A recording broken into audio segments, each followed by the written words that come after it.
Kurtosis. Tasteless. Are you ready? We're actually about to see the final game between these two guys. It's so close. They're so good. And again, this could have been the GSL finals. It might as well be. This is so important, and they are both trying so hard. It's funny, though, because MVP walked by, he was smiling and laughing and stuff. He's we were in the lobby talking. Yeah. And, he's like, hi, guys. They both, when you look at them in the booth, they have the most serious faces on, because this is almost for $50,000. Whoever wins this, I mean, you think someone's – Hold on. Do you think someone's going to beat one of these guys? Really? I might as well just step on this nerd's face that's talking me through. I know, man. Like, what a cocky nerd. He's like, Supernova can do it. I'm like, well, maybe he can, but maybe he can't. Dude, NesTea is so good. I can't believe – MVP, it's like he's in, like, this impossible scenario. Like, I'm looking at what the NesTea is doing, and I'm like, well, I don't know if you can stop that. They're both so impossibly good. Yeah. It doesn't make sense at all. I feel like this is StarCraft 2 in the future when everybody suddenly figured it out. Oh, and by the way, guys, apparently we just got told to us that NesTea, because he was lacking some intel with the Hellions and stuff, actually thought that MVP was probably going to switch into Bio, which is why he got those Infestors. I thought it was kick-ass against I thought it was great, actually. But he's like, all right, he was actually probably going to go to the route otherwise. Here we NesTea go. looking a little bit tense, MVP looking a little bit serious as the game is loading.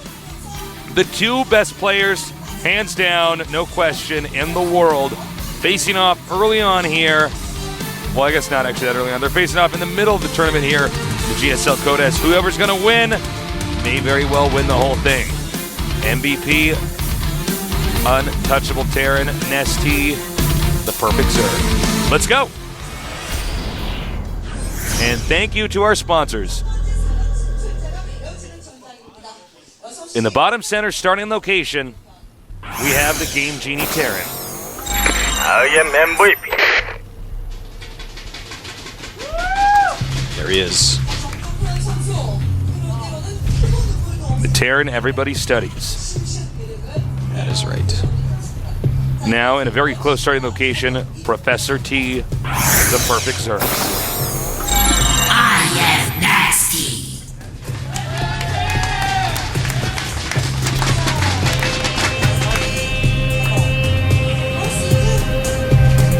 All right, well, they're in very close proximity. That's not going to be as good for NesTea. Ideally, NesTea would want to be in cross spots. Drops could come very quickly, but at the same time, don't forget, mutas can counter very quickly as well. So we're probably going to see a lot of that, unless this game ends in some anticlimactic timing push. The games normally are more quick. They are quicker in these positions than if they were cross spots. Because it is so quick to just go up that side, your opponent will have to run around the entire map. Yeah. And I mean, of course, MVP can do anything. He can actually do anything. Yeah. He can actually turn his gateways, his barracks into warp gates. Yeah. Sometimes he just decides to warp in Marines and Marauders. Sometimes he uses that warp gate to warp in a queen. I'm like, what? And then he larva injects his depot. Yeah. And out of all of those larvae, he makes interceptors. Oh my God. It's pretty sick, man. It's pretty impressive. He doesn't do that often, though, because interceptors are terrible. They are terrible. They just die to whoever's I had to pay for these things that Marines just kill. I'm like, oh. Yeah. First scouting SCV here for MVP, moving out now. Interceptors should cost 1 mineral tasteless, I've decided. They should be free. Why not just have them cost 1 mineral? See if people start using carriers. Try it. Oh. Don't forget about game number 1. Yep. It's going to have to be really on top of this. No, that drone needs to go back around. You got to be careful, man, because if he jumps to the other side, you've got to be hitting that drone, that SCV, nonstop. In a situation like this, you send down 1 drone for each side so you can constantly attack the SCV, and that thing will never finish. But NesTea is running around the mineral patch nonstop trying to hit him. This looks like the way you'd stop a bunker rush in StarCraft 1. Yeah, it just does not work like this here. So this... Oh! NesTea's like Zerglings, what are those things? He's apparently one of the Harlem Globetrotters. I don't get it, man. Drones are dribbling basketballs in between their legs. Their flappy drone wings. They use their drone wings and stuff. They ollie-oop the ball through the hoop. That's it, man. Oh, man. Well, I really thought that at least NesTea would lose a drone or two, or maybe a Marine would get in the bunker and it would be annoying. But nope. Well, Hellions are on the way. No speed yet for NesTea. He's mining his gas. Getting a spine crawler. Looks like it's going to transition into something very normal here. Of course, this is a pretty good map for Hellion harassment, so NesTea's going to have to be on the ball. But very much like a trick seal at SeaWorld, he can stay on that ball all day long as you give him fish. Yeah, man. Or in this case, instead of fish, because it's him, it's money. He's loaded. NesTea loves raw fish. Just eat some scales and all. All right, the spine crawler's done. Really no damage being done to NesTea so far. NesTea getting a second spine crawler saying, well, I've experienced this during our little match. And getting a roach warren. Yeah, roach warren before any speed. His queen should have enough HP that he can hold this off with ease while that spine crawler gets its roots into the creep. Yeah. Well, NesTea doesn't know this yet, Tasteless, but another command center is being made at the third base from MVP. He's actually just taking a third, building it right out there, showing it off to the world. But it's hard to scout right now for NesTea. Yeah. No speed, and his Lings can't really do that. So, really clever by MVP. In fact, that's so clever because he has the Hellions. So, NesTea just making some defensive roaches while going lair. He might not scout that for a very long time. We don't know. Yeah, NesTea could be in a lot of trouble, guys. Nice scan going down. He does, yes. He does see the lair. It's coming there. 2 more extractors, so this looks a lot like it's going to be some kind of heavy tech build. And the question is, will the heavy tech be strong enough to destroy a Terran who opted to take a third base? Well, we do have 2 factory Hellions again, and he's going to go into bio after this because he is making more barracks. Drops on the way. Oh, you know what? Actually, a drop would be good against this build. Yeah, it's unexpected and it's very StarCraft 1-esque, and it could be very good. Definitely could be. Spine crawler headbutting that Hellion. This is actually really exciting because, excuse me, I'm so sorry. When NesTea figures out what's going on, he's going to have a limited amount of time, but that he has to deal damage because, I mean, eventually that command center is going to pay itself off, and MVP's just going to start getting huge at a rate that MVP doesn't expect. With mules and everything else like that, yeah, it's going to get out of control. It is. So we're going to have to see how NesTea ends up actually dealing with this. He's making a ton of roaches. He has all his overlords converging on the same location so he can drop. But siege tanks are on the way, and so are some marauders. I mean, he has a decent amount of marauders. He's making more marauders with stim. And marauders with stim against roaches, it's like this funny battle where all the roaches die. Yeah. Now, if it's just Marines and siege tanks are just not as great against roaches. The roaches just go in there and kill stuff. But with marauders, that's another story. Yeah, that's going to be a lot harder. So NesTea, his speed and drop is going to finish at a similar time. The roach speed should finish as he's dropping off in the main base of MVP. Everything's timed out very, very well here. He's timed out all these upgrades like amazingly. Actually. What's amazing about this actually is that he actually thinks that there's only 2 bases here for the Terrans. If only he had some units over there to harass that third. All right, here we go. He's got to be careful not to have the Overlord shot down. Oh, man. MVP actually leaving his base at this exact second. Oh, my God. And he didn't even notice the blip on the minimap. No, he did not. And here we go. But stemming and running in. Uh-oh, NesTea. Dropping roaches all over this army. That's going to help out against siege tanks. But does he have enough here? The SCVs are coming out, Tasteless. Takes down a siege tank, and he might want to get out of here. In fact, yes, he does. Meanwhile, escape. Meanwhile, the third base under attack by Hellions, not yet complete. It's going to be pretty hard for those Hellions to actually destroy those buildings, but at the same time, if NesTea's going to keep dropping over and over and over again, it's going to be difficult to have units get up there in time. Now roaches come up there, destroy those Hellions. Ooh, that's really good for NesTea. I do want to point out, 13 SCVs lost their lives this day, Tasteless, on the day of this drop. That is pretty big. You know, that really resets basically what's happened at the third base. And now he's going to be able to drop yet again. The question is, will will MVP actually be able to send any more Hellions or anything else out there to attack that base? I don't think so. I don't think he can. I think he has to stay home. Don't forget, no medevacs are out, so stimming these units again can be painful. And here we go, leading with empty overlords. Very well done by NesTea. Roaches are dropping out. There is some tank with siege mode there. And in come the units of MVP. They have no upgrades yet. Neither do the Roaches, other than speed, of course. Could at least go for this engineering bay down here. The depot a little bit easier to get.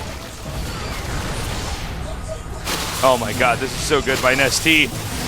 All right, he stims and moves in. The Roaches say, And I love the creep dropping there. Even if his overlords get sent away, a momentary creep really does help him. And he's going to have to get out of there with his overlords. In fact, the Marauders are just too strong right now. Yeah, looks like he will clean that up. But he's got 60 drones against 41 SCVs, so his economy's still pretty good, but that third command center is really helping out. NesTea, I believe, still has, he still has no idea about it. If he thinks it's two base, then, I mean, that's not good. Not for our Zerg player. Yeah, I wish he could just see, because I think right now he's like, all right, good, I got my third up, you're probably just about to land yours, but it's actually just like not the case at all. Well, we have 8 mutas on the way.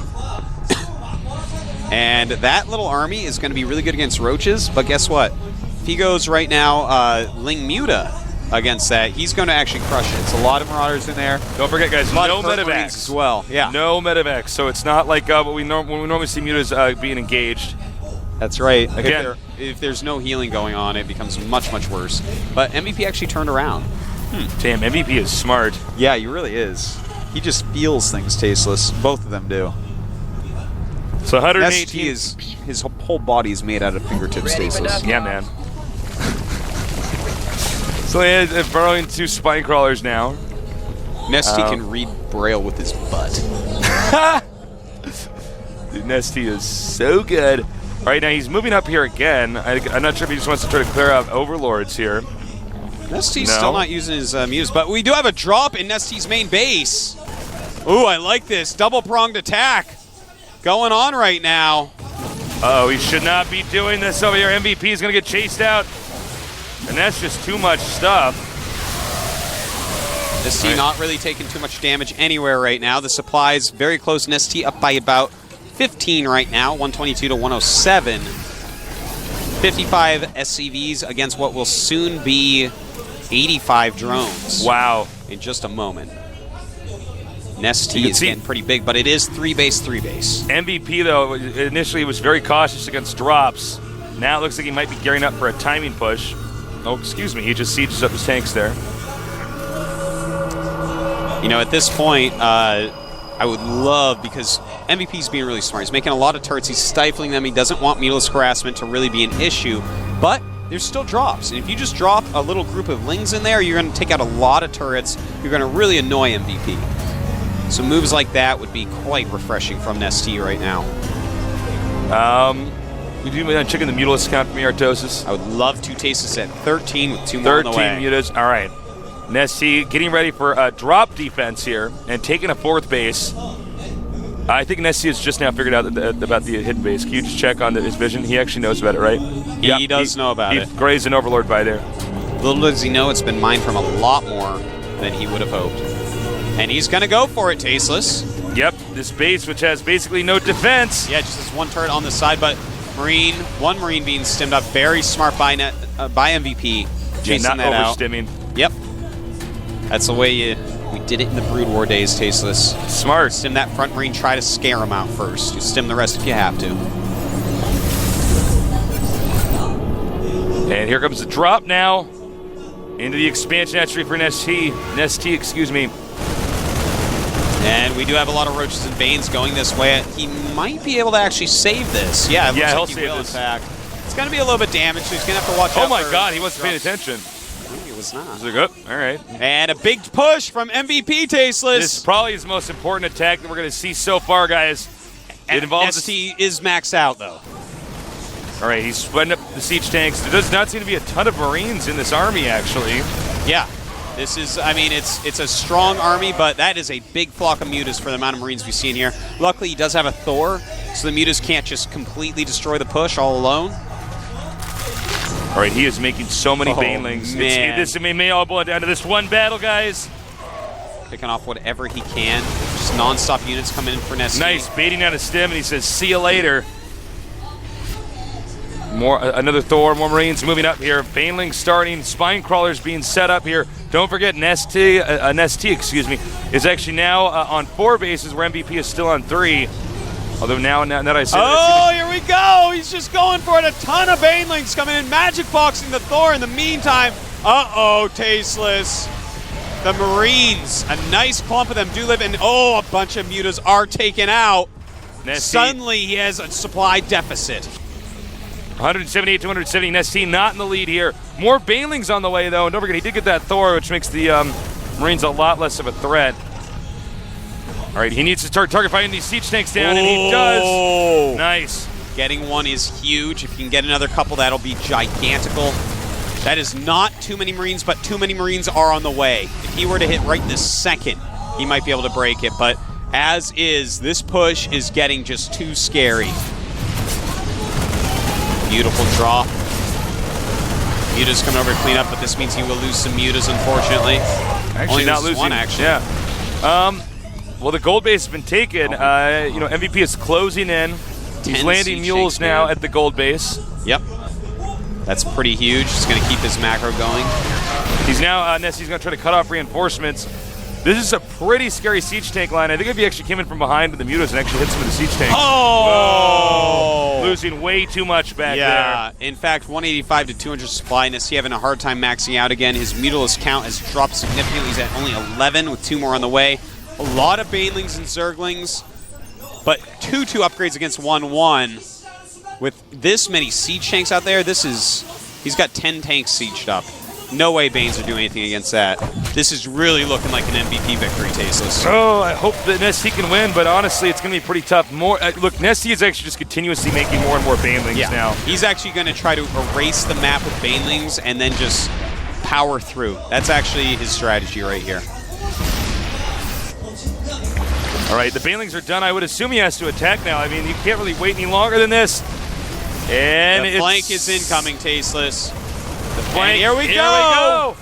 Huge flank coming, and really, I don't know, man. Yeah, it looks that's like a lot actually of too much over. of everything that's good for Terran, and that should be GG. Yeah, it looks like MVP will be able to take this game, Tasteless. Oh, man. Well, this game has actually been so impressive, but look, MVP did play better. He was the better player. Yeah. They're so good, they're so even, but at the end of the day, he wins 3 games and NesTea wins 2. That is what it's looking like, man. He's down over 60 supply. Not much else that can be done here. Yeah. Man, MVP. Such a scary Terran. Yeah. NesTea still making lings, trying to figure out if there is, in fact, some way to come back. Unfortunately, with that gold-based mining, even though MVP is almost mined out everywhere else, the income is too much. He's lost another base. This one going down as well. GG. MVP takes out NesTea 3-2 in the epic match of superhero titans from the future, from the past. Dude, these guys actually make, Superman, Batman, The Flash. These guys are just not as good or as cool as these guys. You know that song, like The Greatest Battle in the World, where all the superheroes fight each other? Yeah. What they don't tell you is at the end of it, actually, NesTea and MVP just punched everyone and they all died. I believe it, man. It's not actually Mr. Rogers in a blood-soaked vest. It's not the winner. It's actually NesTea and MVP. Notice that no hard feelings. Yeah, they're both good friends. You're like, we just played the best game ever played. You're going to win this so easy. He's like, yeah, man, that money's going to my pocket. And I just pointed 2 down there. And she's like, you better bring me out. Better pay for some drinks. And of course he food. will. Well, that was sick. Just so good. And there's another best of 5 today. I've been casting a lot of really good games with you lately.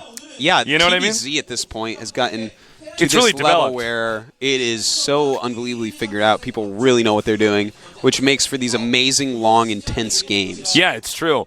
I've learned so much when I watch these two guys play. I love how MVP just keeps those siege tanks in the territory of the Zerg. The Zerg has no other option but to try to attack. Yeah. If he tries to counterattack, the Terran's closer. Terran just unsieges, goes in there. It's pretty sick, man. NesTea almost had it broken a few times. I think if NesTea had spotted that third base, well, yeah, the whole game would have definitely been different. it would have changed you know? his decision making. He's gonna actually, you know what's happening right now? Like they just laugh together and stuff, and they go in the back room, and MVP's like, J-Duck, and he's like, yeah. He's like, I took my third before my natural, and NesTea went. Oh, dude, I would too. All right. Guys, those games are so awesome. Please tell your friends to watch them. We'll be back with our second half of today's games coming up soon here. Terran versus Terran here at the GSL Code S.